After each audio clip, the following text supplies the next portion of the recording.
There are a lot of different illustration apps available on the iPad. Here's a list of the 5 most popular apps ranked in order of best to worst based off of 3 different categories: brushes, app layout, and most importantly, gesture support, because they are a touchscreen based app. Starting with Medibang Paint. It has some okay-ish brushes. They work fine, but the selection is very limited and it doesn't have anything special. So it gets a pass for the brushes. Next is the app layout, which is just incredibly bad. You get so little screen space to draw on, and it all just seems so clunky. There's an ad banner on top of the screen at all times too, and there have been a few pop-up ads. You can avoid them if you turn off your Wi-Fi, but that's hardly an ideal solution. And the top ad banner just goes blank, so you don't get any of your precious screen real estate back either.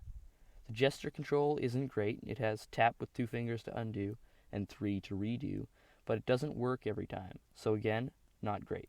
I'll give Medibang Paint a 4 out of 10 because the layout and gestures were terrible. I should also mention there is a paid version that removes ads, but I wouldn't bother with it anyway, seeing as the app isn't well built, especially for an iPad-sized screen. Next is iViz Paint X, coming in 4th place. It has a much bigger and better brush collection with more realistic brushes, and the sheer number of them should shame Medibang Paint's creators. Some brushes are locked behind an ad though, and once you view said ad, they'll be unlocked for 18 hours and ads will disappear for that time frame. There is also a paid membership that removes ads and unlocks all brushes as well as a top-of-screen ad banner that's always there. It's not excessively annoying, but I'd rather it not be there. The layout is also much cleaner and less intimidating to newcomers, giving you more space to draw. Gestures are also lacking, but it does have the same 2 fingers to undo and 3 to redo. Overall, not bad for iViz Paint. It gets a 6 out of 10 because everything works fluidly. Sketchbook in 3rd place for the simple reason that it works better than the 2 apps previously mentioned. It has a ton of free brushes, all of which are amazing. The brush icons are actually images of the pen, pencil, or paintbrush instead of just a line representing the texture and size of the brush. So it's especially helpful for those coming from a traditional art medium, like pen on paper. The layout of the app is very neat and simplistic, and you can even hide all of the tools to make use of the full screen by simply double tapping with both fingers. And, speaking of gestures, this program has many useful ones, like double tapping with 2 fingers to fit the canvas to your screen. It also has all the basics like undo and redo and many more.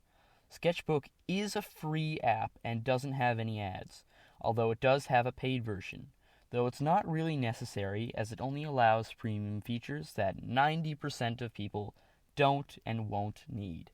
Sketchbook is definitely a great app with lots of great free features, so that's why it gets an 8 out of 10. Clip Studio Paint, or CSP, is in 2nd place, and for good reason.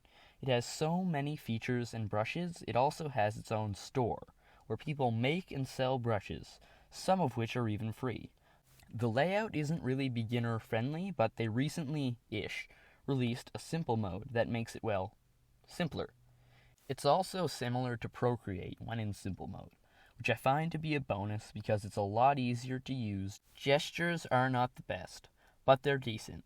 There is one problem, and that problem being that it's only subscription based on iPad. It's also available on PC and Mac, but that doesn't really matter. It's not too expensive, but it's still a recurring expense.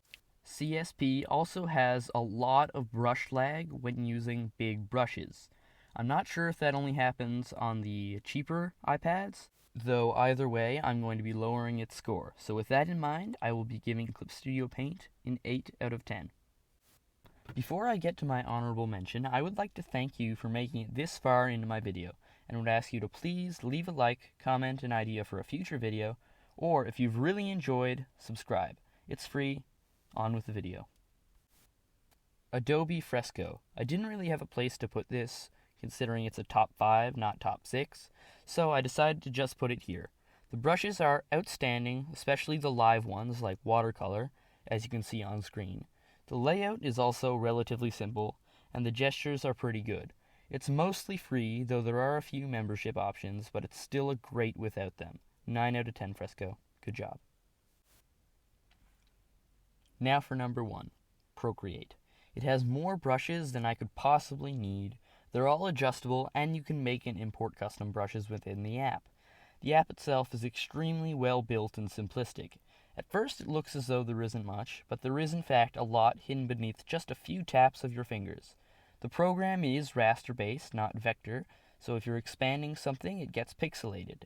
There are seemingly endless gestures which are all so well optimized, like the app itself, for iPad. It costs $13 though this is a one-time purchase, so after that, you own it. No subscription nonsense. So for all of the reasons mentioned and more, Procreate is getting a 10 out of 10. See you next week.